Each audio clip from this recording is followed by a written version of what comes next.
Aquí está el Señor Jesús con Leví y en la casa de Leví. Pero mire, tenemos también otro personaje. Ahí está el Señor Jesús. No solamente eso, pero tenemos publicanos y pecadores. Y dice la Escritura que muchos publicanos y pecadores estaban en la casa de Leví. Y no solamente eso, en la audiencia también están los discípulos del Señor Jesús. Y también tenemos a los escribas y los fariseos. O sea que encontramos nosotros en el ambiente, lo que está pasando en la casa de Leví, hay individuos dentro del ambiente de diferentes dimensiones, diferentes perspectivas. Aquí encontramos a Jesús, encontramos a Leví, encontramos publicanos pecadores, encontramos a discípulos del Señor Jesús, encontramos nosotros a escribas y fariseos. Es interesante que cuando usted comienza a observar a Leví, dice, por ejemplo, el paralelismo, interesante porque esta porción bíblica no solamente la narra Marcos, pero la narra también Mateo, la narra Lucas, suficiente para acentuar la importancia de este evento, un evento increíblemente importante, que tiene cuántas enseñanzas para usted y para mí. ¿Cuántas enseñanzas? Usted observa que tanto Mateo, Marcos y Lucas reportan este evento para tratar la manera de traer esa dimensión, esa importancia. Si no lo agarraste en Mateo, agárralo en Lucas. O lo agarras en Marcos. Tan importante este evento. Y usted se da cuenta que, por ejemplo, Mateo dice que pasando Jesús, dice de ahí, vio a un hombre llamado Mateo. No le llama Leví. Usted va, por ejemplo, a Lucas, Lucas le llama también Leví. Ahora, lo interesante, hermano, de esa dimensión, muy importante, usted ve, por ejemplo, la progresión de la revelación divina de Dios, usted se da cuenta que Marcos es muy probable que fue escrito primero, más adelante encontramos nosotros más desarrollo y vemos nosotros los escritores del Nuevo Testamento escribiendo, y usted observa, por ejemplo, que Mateo le llama a Leví Mateo. Ahora, Leví significa hijo de Jacob, Mateo significa Dios ha dado, o un don de Dios, regalo de Dios. Y usted ve, por ejemplo, que de este punto en adelante, ya Leví ya no es llamado Leví, es llamado Mateo. Usted ve, por ejemplo, los 12 apóstoles, Mateo fue uno de ellos, no es llamado Leví, es llamado Mateo. Ahora, esto era común en el primer siglo, ese cambio de nombre. No ya será llamado a Simón, será llamado Pedro. Ese concepto común. Es muy seguro que el nombre Jacob no reflejaba lo que realmente la experiencia que Leví había tenido. La experiencia de David, el regalo que Dios le había dado a Leví, el regalo de la salvación. No solamente eso, pero usted recuerda que Leví era ¿qué cosa? Era un publicano. No era un republicano, era un publicano. Y usted se da cuenta que el publicano, como vamos a ver en unos momentos, tenía un desdén, tenía básicamente un matiz en la sociedad que no era agradable. Y dice la Escritura, básicamente, Mateo nos reporta y nos dice que ya no se llama más Leví, se llama, básicamente, entra a la historia y entra como Mateo. Porque creo yo que Mateo tuvo un encuentro increíblemente personal con el Señor. Está en su casa. Y antes de estar en esa casa, antes de ver la lección de la casa, dice que el Señor Jesús, dice que estaba por el mar, toda la gente venía a Él, les enseñaba y pasando por allí vio a Leví, hijo de Alfeo, sentado en el banco de los tributos públicos. Y mire qué interesante lo que dice la Escritura. Dice que le dijo el Señor Jesús, sígueme. El Señor Jesús le dijo, sígueme. Aquí está el Señor Jesús tratando con un publicano. Jesús está tratando con una persona que representa la lacra de la sociedad. Usted va a observar que el Señor Jesús está tratando con Leví, dice que lo vio, dice que sentado en el banco de los tributos públicos le dijo, sígueme. El Señor Jesús le invitó, le dijo, sígueme, sígueme. Ahora, la pregunta es, ¿qué es lo que representa ese imperativo? Sígueme, sígueme. ¿Qué es lo que representa? Cuando usted comienza a reconstruir los evangelios, la armonía de los evangelios, usted observa, por ejemplo, que en el versículo 17, siempre de Marcos, dice la Escritura, al oír esto Jesús, la murmuración que tenían los fariseos, los escribas, dice que al oír esto Jesús les dijo, los sanos no tienen necesidad de médico, sino los enfermos. No he venido, mire qué interesante, dice, no he venido a llamar a justos, sino a pecadores. El Señor Jesús dijo eso dentro de la casa de Leví. Después de que Leví respondió al mensaje de él, al llamado de él, dice la Escritura, mire, para comenzar, los sanos no tienen necesidad de enfermos. Lo primero que el Señor Jesús provee, básicamente en la situación que está pasando, lo primero que provee es una imagen. Es una ilustración muy interesante. Pero si usted ve la segunda parte que el Señor hace una declaración. Dice, no he venido a llamar a justos, sino a pecadores. Usted ve Lucas capítulo 5, el paralelo, versículo 32, dice, no he venido a llamar a justos, sino a pecadores. ¿A qué cosa? Mira, a llamar pecadores al arrepentimiento. O sea que el llamado que el Señor Jesús le dijo a Leví, sígueme, es un llamado básicamente conforme al contexto, es un llamado al pecador al arrepentimiento. Él está viniendo básicamente. El Señor Jesús dice que lo vio y no solamente en una manera fisiológica. Vio su corazón, la necesidad de ser redimido. Dice que le invitó y le dijo, sígueme. Ahora usted se da cuenta que la idea, el concepto de sígueme no es un concepto de una decisión and forget about it. No. Sígueme, sígueme es una vida constante. Dice, sígueme, y lo que eso involucra es, yo he venido a llamar a los pecadores al arrepentimiento. O sea que el llamado primario de seguir al Señor Jesús comienza respondiendo a la gracia del Señor Jesús.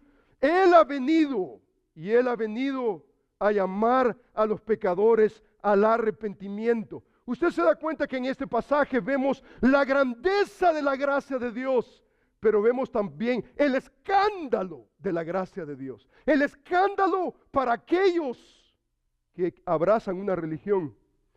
Los escribas y fariseos eran increíblemente expertos, eran doctos, eran religiosos a lo máximo. Para ellos la gracia de Dios era un escándalo. Completamente un escándalo. Pero la gracia de Dios para el pecador es una grandeza tremenda. Dice que el Señor Jesús le dijo, sígueme. ¿Qué significa sígueme? Lo primero que significa es, tú necesitas arrepentirte. Arrepentirte de tu pecado. Usted se da cuenta que la Escritura nos enseña que el Espíritu de Dios, solamente el Espíritu de Dios puede convencernos de pecado. La obra del Espíritu Santo es cuando Él venga, dice Juan, cuando Él venga, el Espíritu de Dios venga, dice que va a hacer dos cosas. Número uno, convencerá al mundo de pecado. Convencerá al mundo de pecado. Cuando el Señor Jesús le dice, sígueme, eso significa básicamente convencimiento de pecado. Tú necesitas llegar a un momento de reconocer tu pecado. Usted se da cuenta que el Señor Jesús dice, no he venido, dice, a los sanos, sino a los enfermos. Pero los escribas y fariseos no estaban enfermos, estaban peor, estaban más enfermos que los mismos enfermos. La única diferencia es que ellos todavía no se habían dado cuenta que estaban enfermos. Y el problema más severo, más terrible, es pensar que no estamos enfermos, cuando en la realidad estamos enfermos. Pero usted se da cuenta que solamente el Espíritu de Dios nos convence de pecado. Solamente el Espíritu de Dios puede llegar a un momento en nuestras vidas cuando nos sentimos que somos la gran cosa y de repente poder escuchar la voz del Señor Jesús decir, sígueme. Ese no es un llamado de ninguno de nosotros.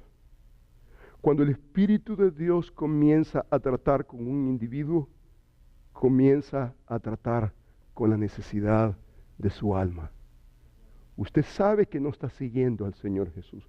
Usted sabe que lo que usted está siguiendo es un sueño humano, sus deseos, lo que usted está soñando, lo que usted está deseando, lo que usted está buscando, siguiendo son sus placeres, es la fama, el sueño americano. Usted está siguiendo su cultura, lo que quiera que sea, sus instintos. Usted sabe eso. Y cuando el Espíritu Santo lo convence de pecado, hay salvación. Hay salvación al punto que usted piensa y dice, yo no puedo rehusar al llamado de mi Señor. Usted se da cuenta que la Escritura nos enseña y dice, cuando Él venga, cuando el Espíritu Santo venga, convencerá al mundo de pecado, de justicia, de juicio. Dice el versículo 13, por cuanto, dice, pero cuando el Espíritu de verdad, dice, venga Él. Dice el versículo, mire, Él os guiará a toda verdad. Y dice el versículo, porque no hablará por su propia cuenta, sino que hablará todo lo que oyere y os hará saber cosas que habrán de venir. Usted se da cuenta que el Espíritu Santo, la obra del Espíritu Santo, no es solamente una obra de convencimiento de pecado, no es una obra salvífica solamente, pero es una obra que dice el Espíritu de verdad nos guiará ¿a dónde? A toda verdad. Nos guiará a saber las cosas que han de venir. ¿Cuáles cosas está hablando? Está hablando del Nuevo Testamento. Está hablando, hermano, de la revelación divina de Dios. Usted y yo no estamos completos solamente con la obra salvífica. Solamente que el Señor nos convenza de pecado. Venir al Señor Jesús, confesar nuestros pecados. Ese es parte de lo que es el cristianismo. El cristianismo nos enseña, sígueme, porque yo te amo tanto, que no solamente necesito llamarte para salvación, pero no te puedo dejar como te encontré. Tú necesitas formación, tú necesitas crecimiento, tú necesitas llegar a la imagen del que te salvó, Cristo Jesús. Y hermano, para eso es una vida. Y es una vida integrada en la verdad de Dios. El Espíritu de verdad no solamente nos convence de pecado, pero el Espíritu de verdad nos guía a toda verdad y nos va a hacer saber las cosas que han de venir a través de su palabra. Por eso, hermanos, cuando hablamos de la vida cristiana no es solamente una decisión, y por favor, no me molesten. No los quiero ver en casa, de ninguna manera. La vida cristiana es, Señor, yo sé que estoy siguiendo un sueño, y es un sueño iluso. Es mi sueño. Yo no estoy siguiendo al Señor Jesús. Y yo necesito arrepentirme. Yo necesito rendirme a Él y decirle, Señor, aquí estoy. Yo quiero ser discípulo tuyo. Por eso los evangelios enfatizan que el Señor Jesús, didasco, la leo. Señor enfatiza el concepto de aprendizaje. Ese concepto de aprendizaje que usted y yo no podemos perder de vista. Muchos pensamos que ya terminamos. El libro de Filipenses nos enseña que el que comenzó la buena obra en vosotros la perfeccionará hasta el día de Jesucristo, no hasta que usted haya cumplido 20 años en la vida cristiana. Usted cumplió 20 años en la vida cristiana, 30 años en la vida cristiana, tenga cuidado, tenga mucho cuidado, porque usted y yo podemos, hermanos, desarrollar un concepto religioso y nosotros pensar que todo lo que nosotros podemos, es religión lo que hemos abrazado y nos sentimos Usted y yo necesitamos tener un corazón sensitivo delante del Señor. Un corazón donde cada día el Señor está hablándonos. Cada día el Señor viene y nos dice, mi hijito lindo, precioso, esta es la dirección. Cada día de nuestra vida nosotros traemos nuestro corazón delante de Él y le decimos, Señor, ayúdame. Porque soy cristiano. Ayúdame porque soy padre. Ayúdame porque soy esposo. Ayúdame porque soy hijo. Señor, ayúdame. Ese es un discípulo del Señor Jesús. Usted se da cuenta que Leví escuchó la voz del Señor Jesús. Sígueme. Conforme a nuestra teología, eso no está en un vacío. Ya el Espíritu de Dios estaba tratando en Leví para responder al llamado del Señor Jesús. Y mire lo que dice la Escritura. Dice que le dijo, sígueme, y levantándose, dice que le siguió. Levantándose le siguió. Lucas nos enseña y nos dice, mire lo que dice Lucas después de estas cosas. Salió, vio a un publicano llamado Leví sentado al banco de los tributos y le dijo, sígueme. Y dejándolo todo, se levantó y le siguió. Dejándolo todo. Hermano, el llamado salvífico, ese llamado a la salvación, no se puede comparar con nada. Es como encontrar un tesoro y usted vende todo lo que tiene para obtener ese tesoro, no solamente que le va a servir para esta vida, pero para la vida venidera. Dice la Escritura que dejándolo todo, se levantó y le siguió. Ahora, dice la Escritura que él era publicano. Usted se da cuenta, dice que era publicano. Usted observa la Escritura, ellos están en una situación, los publicanos tenían un contrato con el gobierno romano y era increíble, era una franquicia completa. Es muy probable este comentario lo hago para mi suegrita, que es muy probable que me esté escuchando en Italia en este momento, para exonerar a mi suegra. Ella está en Italia y en eventos familiares la han acusado a ella, que es mafiosa, jugando. No es que sea mafiosa, nada. Pero la realidad es que es italiana y viene del sur de Italia. Viene del sur de Italia, donde los italianos dicen que, ¿me entiende?, dónde viene la mafia, especialmente de Sicilia. Y mi suegra es de Sicilia. Y suegrita que me escucha, esto que estamos hablando en este momento es para su favor, suegrita mía. Porque la mafia no comienza en Sicilia.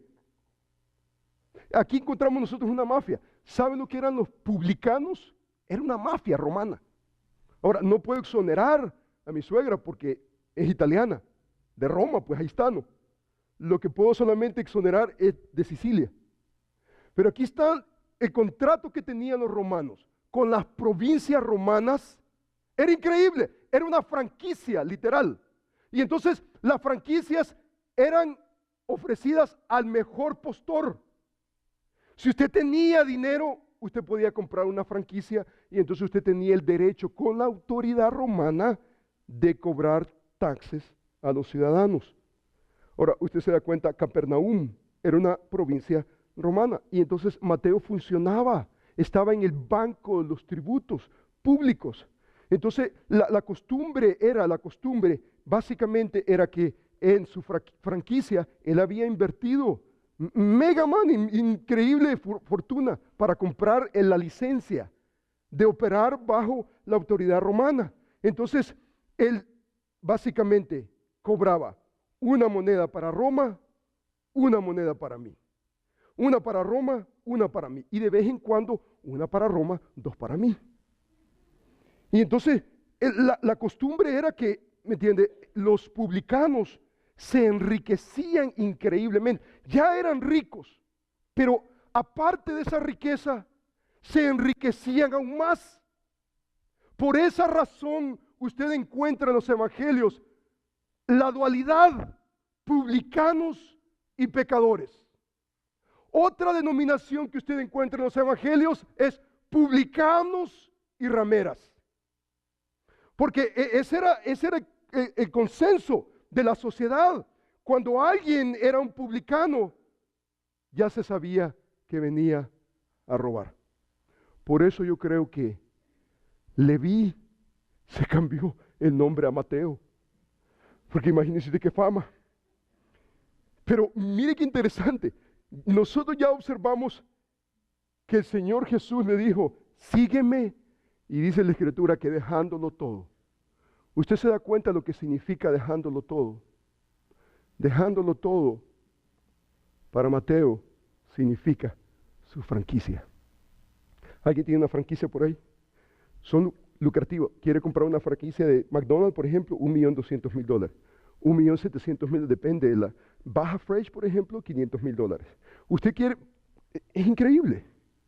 Dejándolo todo, ¿qué significa eso? Desde ese momento en adelante nosotros vemos a Leví, Mateo, y lo vemos nosotros una vida completamente consagrada al Señor. Él literalmente lo dejó todo por seguir al Señor Jesús. Pero ¿saben las cosas lindas que usted observa en ese texto específicamente? Leví dice que lo dejó todo. Y dice la Escritura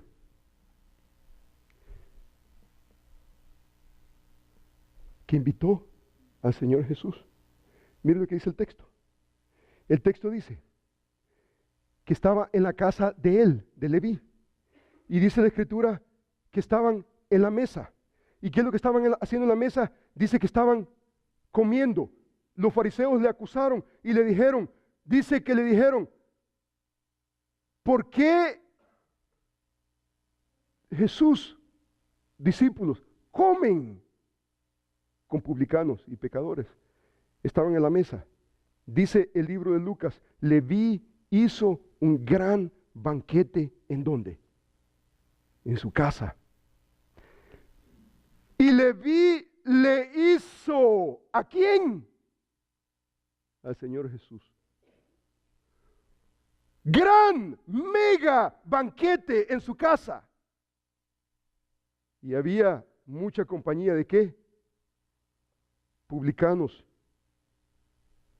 En el texto previo de Marcos dice, y pecadores. ¿Por qué? Esos eran sus amigos. Usted observa, hermano.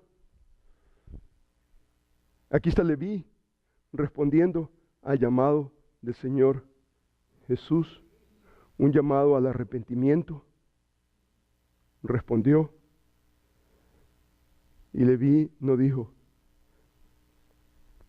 Jesus, please, don't bother me. Dice que dejándolo todo. ¿Y sabe lo que significa dejándolo todo? Están en casa de Leví. Y él tenía los chavitos para hacerle un gran banquete al Señor Jesús. Y yo me pregunto, ¿para qué hizo ese gran banquete? Dice que invitó a ¿quién? Publicanos y pecadores, al Señor Jesús. Usted se da cuenta, hermano, cuando la salvación entra al corazón del hombre, nace un deseo ferviente. Señor, usa todo lo que yo pudiera poseer, todo lo que, en este caso, aquí está Leví, usa mi casa, hizo un banquete tremendo. Invitó al Señor Jesús, le hizo un banquete, invitó a los publicanos, invitó a los pecadores. Ahí están los discípulos del Señor Jesús. Los discípulos están viendo, están observando, están aprendiendo qué es lo que está pasando. Aquí están los fariseos, aquí están los escribas y están, dice la Escritura, murmurando de por qué Jesús come con publicanos y pecadores.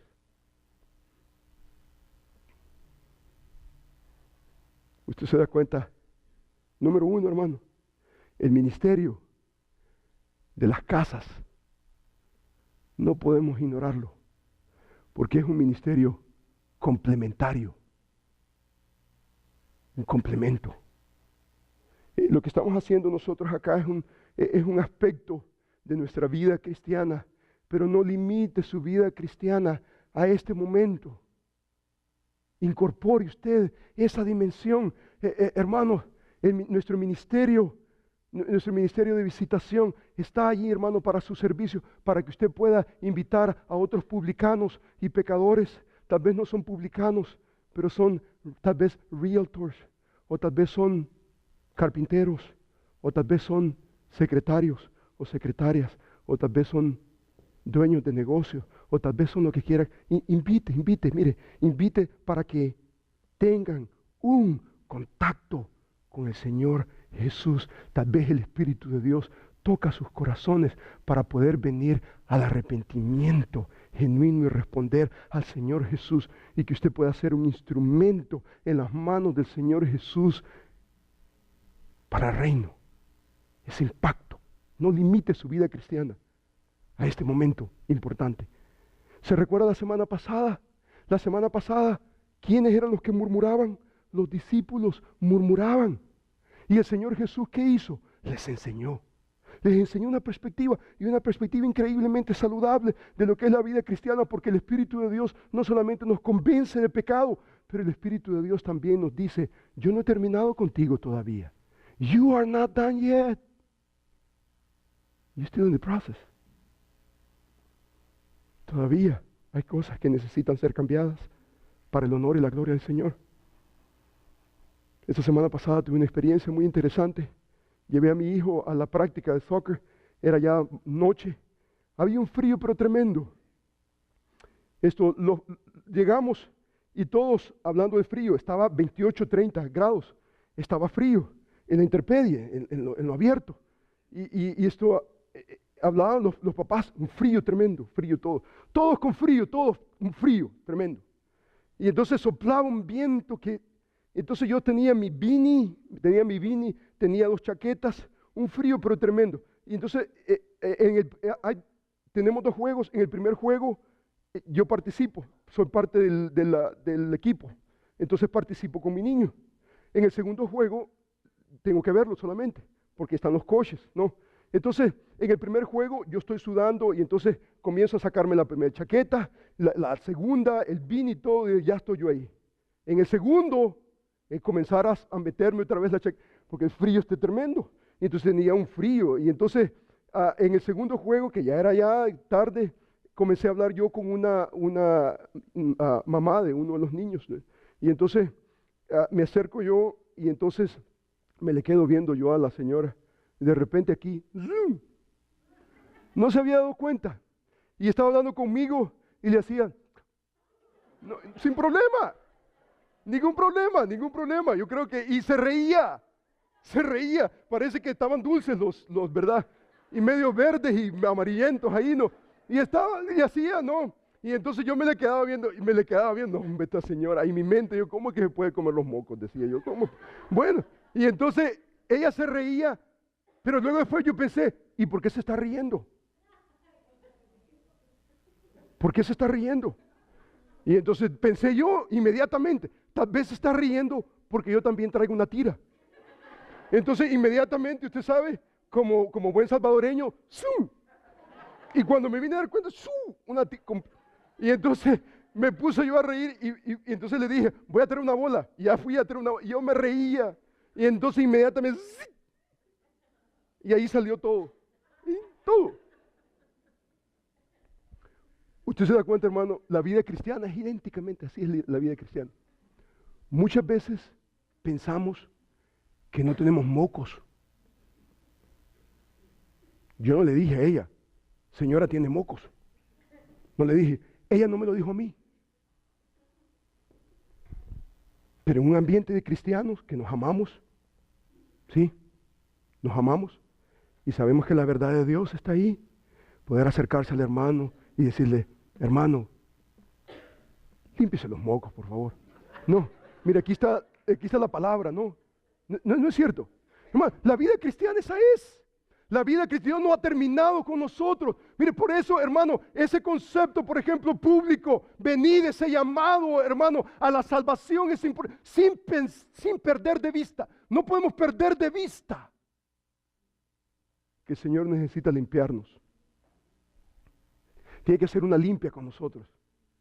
Y es una limpia constante. Cuando nosotros comenzamos a argumentar, ahí no es público, públicamente no se ven, como dije la semana pasada, públicamente todos nos vemos lindos y bonitos. Es hasta que nos acercamos nosotros y nos damos cuenta cuánto necesitamos cambiar para el honor y la gloria del Señor. Para ser usados como instrumentos limpios en las manos del Señor y decirle al Señor, Señor, úsame. Qué triste cuando usted escucha, hermanos, decir que no vaya a saber esto el pastor, que no vaya a saber. Hermanos, somos pecadores. Usted y yo somos pecadores. No se olvide de dónde el Señor lo ha sacado. El Señor nos ha sacado. ¿Sabe dónde sacó a Leví? Publicano, tax collector, abusador. De ahí lo sacó. ¿De dónde lo sacó el Señor a usted?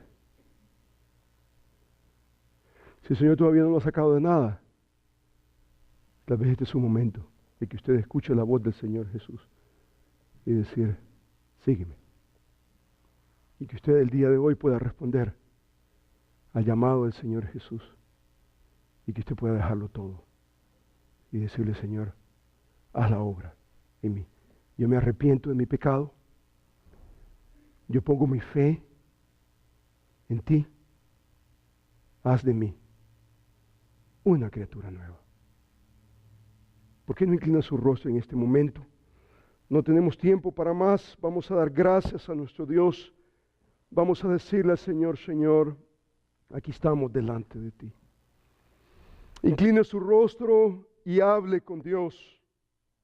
Si usted nunca ha tenido un encuentro personal con el Señor Jesús, si usted nunca ha escuchado la voz del Señor Jesús decir, sígueme, si usted nunca ha sentido profundamente en su corazón esa carga, y tal vez el Espíritu Santo le está poniendo a usted, tal vez usted tiene una lucha en este momento y tal vez usted piensa, ¿qué dirán si me vuelvo cristiano?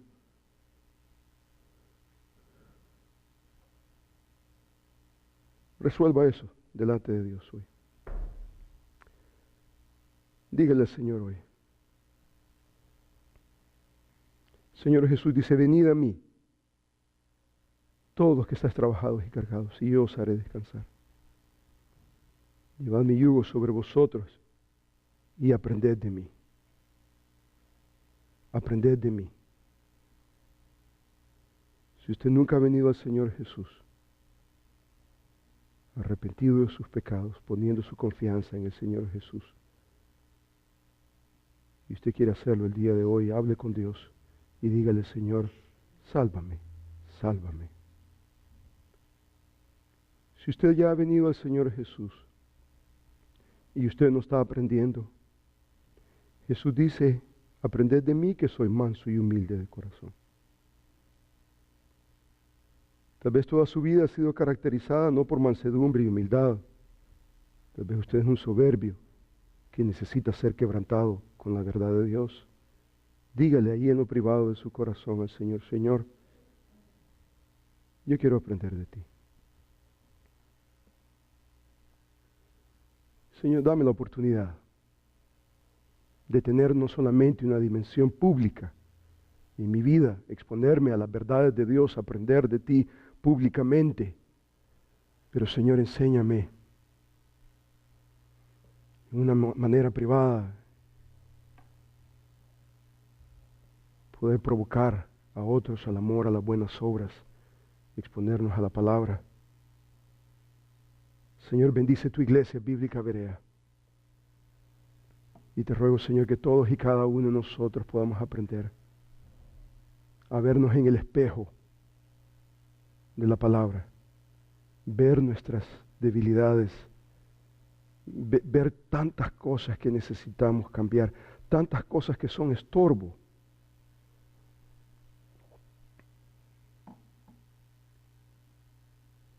y ser hallados fieles delante de ti. Señor, muchísimas gracias te doy por tu palabra, porque tu palabra tiene poder para sobreedificarnos. Guarda tu iglesia, cuida tu grey, a medida que nos exponemos a ella de semana a semana, públicamente y en las casas. Ruego, Señor, por nuestros viajeros, para que tú, Señor, seas con ellos y les bendigas en maneras especiales. Señor, que tu mano sea en la vida de mi esposa, que está malita el día de hoy. Señor, fortalécela en maneras especiales. Y quiero darte gracias, Señor, por las múltiples manifestaciones de tu bondad a través de esta semana. Tú has sido bueno con hermanos, hermanas que amamos. Gracias, Señor, por tu gracia en la vida de mi hermana Marta, Carla, porque les hemos visto, Señor, pasar por momentos difíciles, pero tú has sido, Señor, fiel. Una vez más, fiel. Señor, que tu nombre sea glorificado. Gracias, Señor, porque tú eres lindo. Gracias porque tú eres digno de recibir todo honor y toda gloria. Que tu nombre sea glorificado en Iglesia Bíblica Berea. Lo rogamos en el nombre de Jesús y para tu gloria. Amén.